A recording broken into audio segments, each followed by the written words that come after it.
Do you want to hear something insane?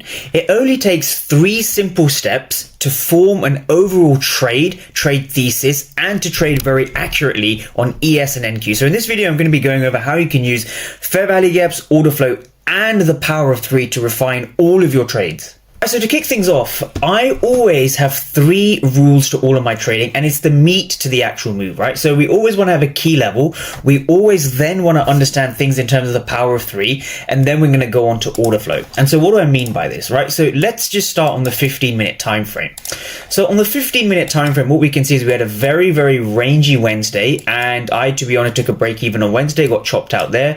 But going into Thursday, how am I actually analyzing the markets, right? How am I breaking this down from an intraday higher time frame perspective? So the first thing to understand is we're going to start with basics of the power of 3.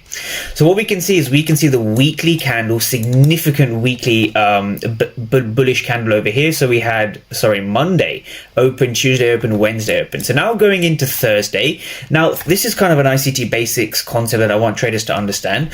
On Thursday, if you see a very, very bullish kind of week, we can anticipate somewhat of a reversal lower. So in ICT concepts, they call it the TGIF.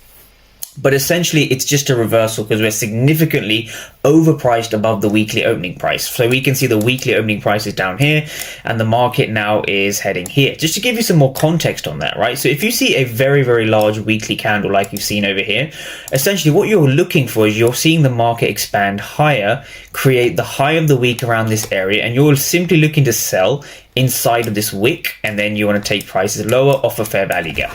That is essentially what you're doing with the weekly power of 3, right? The reason this is a powerful strategy when you combine it with fair value gaps and order flow is it gives you very precise entries. So from a weekly power of 3 perspective, we are of course significantly above the daily opening price. So if we just get rid of that for 1 second, right?